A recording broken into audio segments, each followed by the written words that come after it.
سره د ولسي جرګې غړی ګل احمد کمین په سټوډیو کې د بحث ورسره لرو. مشر په خیر راغلی.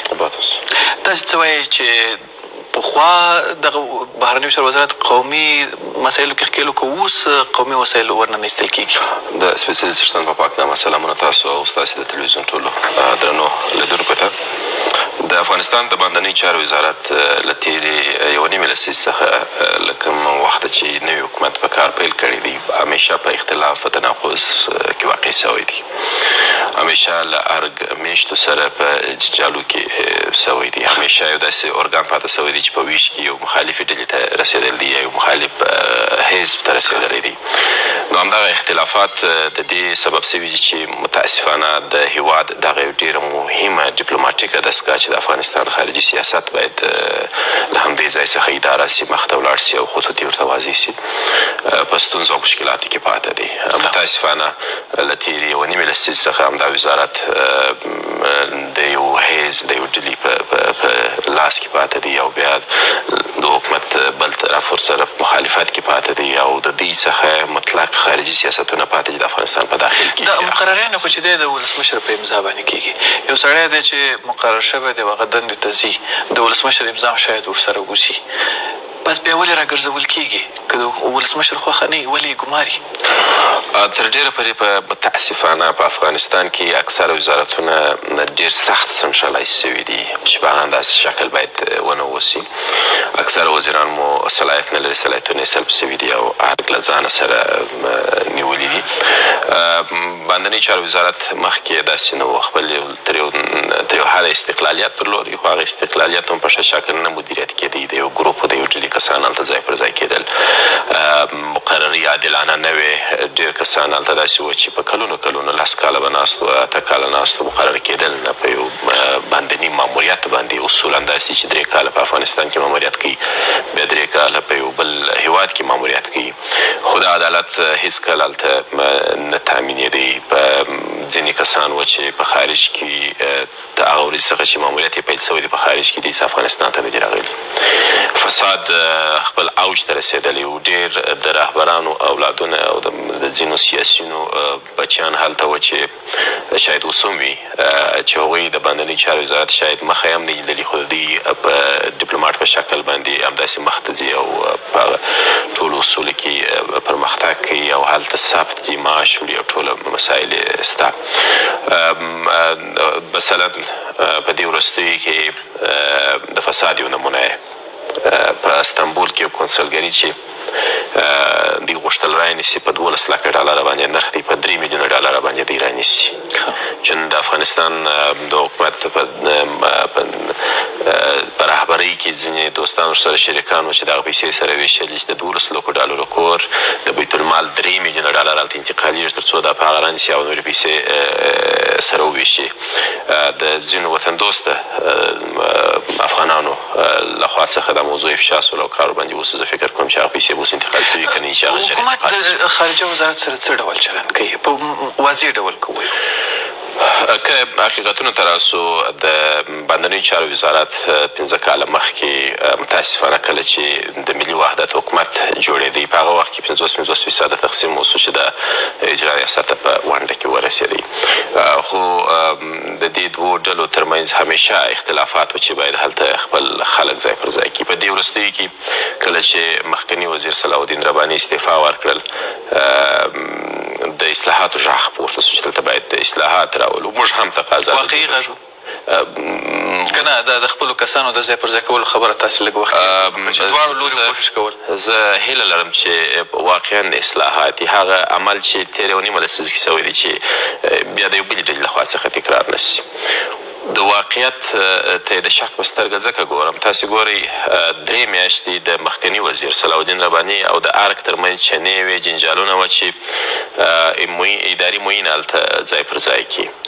دا په دې خاطر چې ارګ ته د باندنۍ چارو وزارت ډېر مهم و چې هلته خپل یو قوي مهره ځای پر ځای کړي تر څو هلته خپل لاس ریښې وکړي او ځینې مسایل په لاس کې واخلي. تر 3 میاشتو وایي چې بهرنیو چارو وزارت د حکومت نماینده نه تر 3 میاشتو چنو وروسته دغه مثال به زه درته درکړم چې اصلاحات بیا تاسې خپله پوهېږئ چې هلته په څنګه شکل باندې صورت نیسي. 3 میاشتې چنو وروسته په ار کې ځینې کسان وویل چې زموږ جنازې به وځي چې دغه معین صاحبه هلته مقرریږي. وزیر مخالفت وکړي چې تر څو زه دلته یم دا به نه مقرریږي. خو موږ ته ډېره جالبه وه په پارلمان کې د روابط بین الملل کمیسیون ته چې دا اوس څوک ده چې پر دغو سختي باندې دا دغه کېږي. حتما به یو ډېره قوي مهره وي. کله چې مقرره سول موږ راوغوښتل پارلمان ته کمیسیون ته په ډېر تعصب سره چې د ټولو ډیپلوماټیکو اصولو خلاف چې دی خپله لري او د ټولو افغاني ارزښتونو خلاف چې موږ یې لرو. د شیدو جوشک ورسره دی د نجلۍ سره راځي کمیسیون کې کښېني د یو چا کور ته چې ته دا وتېږي بیا د ځانه سره د شیدو جوشک و شیدې و کافي و دا مسایل څوک لري په رسمیاتو کې. کله چې موږ پوښتنه ځینې کوو چې اغلې په وزارت کې څه روان دي دغه مسایل دي د دې په اړه ستاسې جواب څه دی؟ د دې جواب دا دی چې زه بخښه غواړم په هېڅ شي نه یم خبر.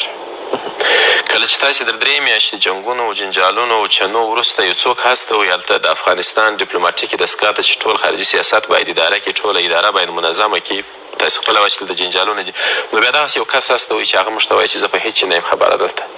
نو دا په دې معنی چې د افغانستان ټول خارجي سیاست باید تر هغو پورې ولاړ وي، اداري مسایل یې ولاړ وي چې دغه اغلې وارزان ټرین کړي په اوس په دې مسایلو باندې. اوس هم چې ورسي پر میز باندې دومره اسناد پراته دي چې دا نه په پوهېږي چې امضا یې کړي. نو ځکه زه دلته اصلاح ته د شک په سترګه ګورم. یعنې تاسې وایي چې زور هم دا دی چې زما کسان دې راشي او بل زور وهي چې زما کسان دي. متاسفانه په افغانستان کې د رئیس جمهور پر شاوخوا یو کړۍ ده چې زه په وضاحت سره باید ووایم چې که چیرې همدغسې مقررې چې د افغانستان د ملي ګټو خلاف دي ترسره کېږي، د انتخاباتو تر نتایجو پورې انتظار یم. که چیرې دغه کړۍ د رئیس جمهور لخوا څخه یا تشخیص نسي او یا له ځانه څخه لرې نه کړي چې چون مطلق د افغانستان د ملي ګټو په خلاف دي، د انتخاباتو نتایجو وروسته به زه هغه ټوله افشا کړم او د ټولو اسنادو مسایلو سره د دې کړۍ د لارې څخه په ډېرو مهمو کلیدي ځایونو کې ډېر نازولي کسان چې د دې نږدې کسان چې ځای پر ځای کېږي، نه د استعداد نه د شایستګي په صفت باندې، فقط دوی ته نږدې کسان دي، هغه چې سره کم نږدې دي، هغه د دوی شخصي مسایل دي. خو زما د هېواد په ډېرو مهمو دستګاو کې دا خلک ځای پر ځای کېږي چې هغه نه موثریت لري، نه کار کولی شي. همدا اوس د افغانستان ټوله اداري مسایل تاسو نږدېوالي ته اشاره وکړه، ویلی نه شئ څه ډول نږدېوالی؟ روابط شخصي دي، د شخصي ګټو لپاره دي، متاسفانه کش کې د ملي ګټو لپاره وایي او هغه د افغانستان په زیان دي. همدا اوس ما مخکې اشاره وکړه چې د افغانستان د خارجي سیاست دستګاه اداري بخش فلج دی، اداري بخش فلج دی. ټول نړۍ کې چې کوم مسایل موږ لرو هغه افغانستان ته راځي، هغه فلج دي د یو نازولي د لاسه چې هغه معینې ادارې ده او هغه په مسایلو باندې. تاسې وایي چې ما سره اسناد دي، څه ډول اسناد در سره دي؟ داسې وروسته یې افشا کوئ خو اوس یو اشاره ورکړه. ځینې مسایل په دې خاطر پرېږدو چې د اصلاح لپاره، که چیرې اصلاح اوسې ښه دی، او که چیرې مخکې له مخکې دا مسایل راپورته کړو او هغه د اصلاح لپاره وخت څو فیصده د خارجه وزارت اړوند دي؟ یوازې خارجه وزارت اړوند نه دي، د ډېرو مهمو نورو کلیدي وزارتو اړوند هم دي چې دغسې غیر مسلکي، غیر معیاري شخصي مقررې هلته کېږي، د شخصي روابطو پر اساسو باندې کېږي او بیا متاسفانه د رئیس جمهور هغه ټول نقاط یې پیدا کړي چې څنګه د خپل اشخاص هلته ورته تېر کړي او هغوی په خبر نه دي. تر یو بریده پورې چې زه خبر یم دغه مسایل تر رئیس جمهور پورې هم رسېدلي دي او هغه هم اشاره کړې ده چې د انتخاباتو د نتایجو پورې به دغه مسایل سره د دومره فساد او ګډوډۍ خارجه وزارت د افغانستان د نمایندګۍ جوګه کېدی شي؟ متاسفانه نه. زه څو ورځې مخکې د مالیزیا هېواد څخه رالم، ما داسې فکر کوئ چې هلته به زموږ ډیپلوماټانو کار کړی د افغانستان په اړه به هغه مظلومیت چې موږ پکښې واقع یو او هغه باید رسېدلی، خو متاسفانه په هغه هېواد کې هم موږ مظلوم واقع سوي او هم پړ بلل سوي وو. هلته پاکستان ډېر پرمختګ کړی و، هلته پاکستان ډېر ښه ذهنیت سازي کړی و، دغه خلکو په اذهانو کې هغه کسان چې په دې منطقه کې معلومات یې لره، خو زموږ خارجي دستګاه هېڅ نه و کړي. په ټوله نړۍ کې موږ مهاجر لرو، د دې مهاجرو څخه موږ کولی سو چې د افغانستان د مظلومیت د دې ظلم د غږ لپاره د اواز هلته پورته کړو، هغوی منسجم کړو، هغوی جوړ کړو. اوس هم هغه مهاجر چې په نړۍ کې ژوند کوي د هغوی په سینو کې افغاني زړه تپېږي او هغوی د افغانستان سره ټول احساسات تړلي دي. په کار دا دی چې که څه هم اوسنی سرپرست وزیر چې موږ له نږدې ورسره لیدلي دي، بحث مو سره کړی دی د افغانستان د خارجه سیاستونو او د دې وزارت امنیت اړوند د هغه سره ډېر ښه برنامه پلان او پروګرام موجود و. هغه په ژبه پوه سړی و، خبرو ته یې غوږ نیوی.